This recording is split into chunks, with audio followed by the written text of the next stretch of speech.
సాధారణంగా సోషల్ మీడియాలో కంటెంట్ మాత్రమే పాపులర్ అవుతూ ఉంటుంది. ఈ పాపులారిటీ కోసం కొందరు ఫోటోలు పెడితే మరికొందరు వీడియోలు పెట్టి ఫేమస్ అవుతూ ఉంటారు. కానీ కంటెంట్తో కాకుండా కేవలం కామెంట్స్తో ఫేమస్ అయిన ఒకే ఒక వ్యక్తి గ్జావియర్.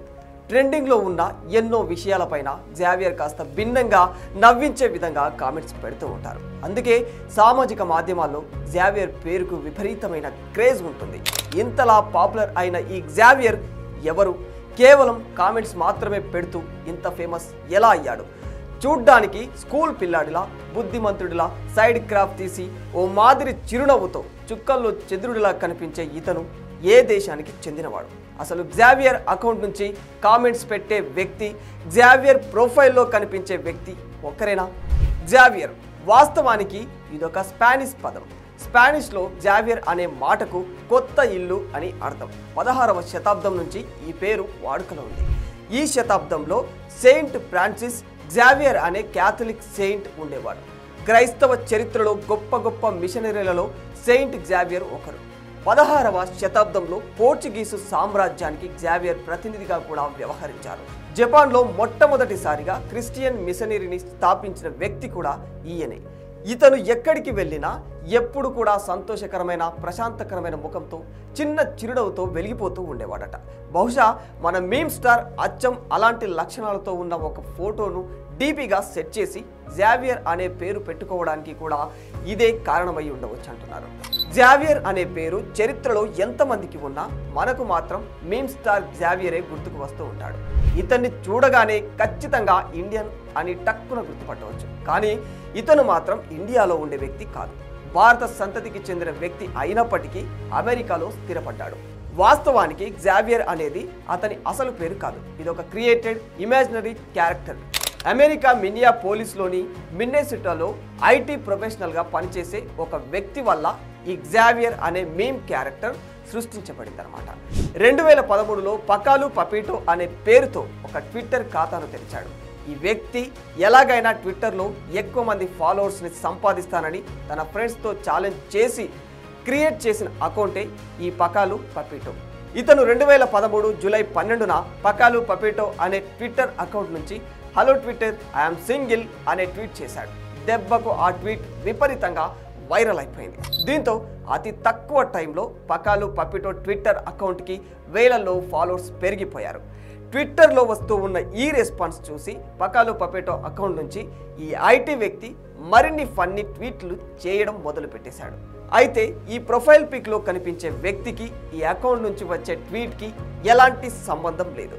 షాక్ అయ్యారా? కానీ ఇదే నిజం. కేవలం ట్వీట్లు వేయడమే కాకుండా ఇతరులు వేసే ట్వీట్లకు ఫన్నీ వేలో కామెంట్స్ చేయడంలో ఈ అకౌంట్ చాలా ప్రత్యేకతను చాటుకుంది.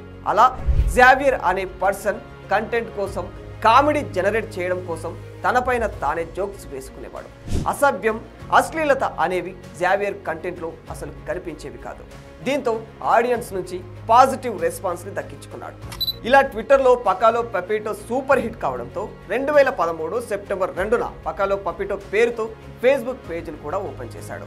ట్విట్టర్లో చేసిన ఫన్నీ ట్వీట్స్ని ఫేస్బుక్లో రీపోస్ట్ చేసేవారు. కంటెంట్ ఎంటర్టైనింగ్గా ఉండడంతో ఇక్కడ కూడా ట్విట్టర్లో లాగానే మంచి రెస్పాన్స్ వచ్చింది.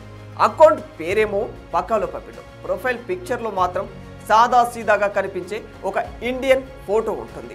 ఇలా జరుగుతున్న క్రమంలోనే 2018లో పకాలో పపీటో అనే అకౌంట్ ట్విట్టర్, ఫేస్బుక్ల నుంచి సస్పెండ్ అయిపోయింది.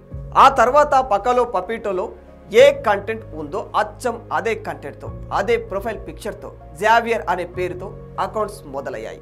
అయితే వాస్తవానికి 2013లో ఈ పకాలో పపీటో మొదలైన నాటి నుంచి 2018లో ఈ అకౌంట్ సస్పెండ్ అయ్యే వరకు, అంటే దాదాపు ఈ 5 ఏళ్లలో ఇండియాలో ఇంటర్నెట్ సేవలు ఎక్కువగా ఉండేవి కాదు. ఇక స్మార్ట్ ఫోన్లు అయితే ఇప్పుడున్నంత ఎక్కువ మంది దగ్గర లేకపోతూ ఉండేవి.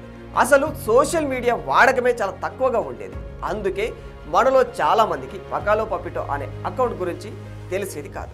ఎప్పుడైతే సోషల్ మీడియా వాడకం పెరిగిపోయిందో అప్పటి నుంచి గ్జావియర్ అనే పేరుతో ఫన్నీ కామెంట్లు, ఫన్నీ కంటెంట్ విపరీతంగా పెరిగిపోయింది. జనాలు ఎంతలా కనెక్ట్ అయిపోయారంటే గ్జావియర్ చేస్తున్న కామెంట్స్తోనే మీమ్స్ కూడా చేసేంతలా కనెక్ట్ అయిపోయారు. అలా గ్జావియర్ కామెంట్స్కి వస్తున్న రెస్పాన్స్ వల్ల గ్జావియర్ అనే పేరుతో వందలాది పేరడి అకౌంట్స్ పుట్టుకొచ్చాయి. సోషల్ మీడియాలో జావియర్కి ఇంతలా పాపులారిటీ రావడానికి కారణం కంటెంట్, ఇంకా ప్రొఫైల్ పిక్చర్లో కనిపించే వ్యక్తి. జావియర్గా పాపులర్ అయిన ఈ ఇండియన్ మ్యాన్ని చూస్తుంటే మన మధ్య ఉండే ఒక కామన్ ఇన్నోసెంట్ పర్సన్లా కనిపిస్తూ ఉంటాడు. కానీ జావియర్ పేరుతో వచ్చే కంటెంట్ మాత్రం ఆ పర్సన్కి ఏ మాత్రం సూట్ కాదు. అందుకే కావచ్చు ఈ జావియర్ కంటెంట్ అంతలా సూపర్ హిట్ అయింది. అయితే జావియర్ పేరుతో మనల్ని ఇంతలా ఎంటర్టైన్ చేస్తున్న సోషల్ మీడియా సెన్సేషన్కి ముఖ చిత్రంగా ఉన్న వ్యక్తి సాధారణమైన వ్యక్తి అస్సలు కాదు. ఆ ప్రొఫైల్లో కనిపిస్తున్న వ్యక్తి ఐఐటి కాన్పూర్ యూనివర్సిటీ ఫిజిక్స్ డిపార్ట్మెంట్లో టీచింగ్ అసిస్టెంట్గా పనిచేస్తున్న ఓం ప్రకాష్ అనే వ్యక్తి. ఐఐటి అఫీషియల్ వెబ్సైట్లో పొందుపరిచిన డేటా ప్రకారం జావియర్ ప్రొఫైల్లో కనిపిస్తున్న ఓం ప్రకాష్ అనే వ్యక్తి ఈ మధ్య సీనియర్ టెక్ సూపరింటెండెంట్గా ప్రమోట్ అయ్యాడు. కాబట్టి సోషల్ మీడియాలో జావియర్ పేరుతో మనను ఎంటర్టైన్ చేస్తున్న వ్యక్తి వేరు, నిజ జీవితంలో జావియర్ ప్రొఫైల్లో కనిపించే వ్యక్తి వేరు. ఇప్పుడు మీకు మీమ్ స్టార్ జావియర్కి జావియర్ ప్రొఫైల్లో కనిపించే ముఖ చిత్రానికి సంబంధించి ఒక క్లారిటీ వచ్చింది అనుకుంటాను. ఏది ఏమైనప్పటికీ జావియర్ తనదైన కామెడీతో మీమ్స్ ప్రపంచంలో కల్ట్ ఫిగర్ అయిపోయాడు. ఇలా అనునిత్యం నెటిజన్స్ని నవ్విస్తూ మీమ్ స్టార్ అయిపోయాడు. For more videos like this, subscribe Big TV channel.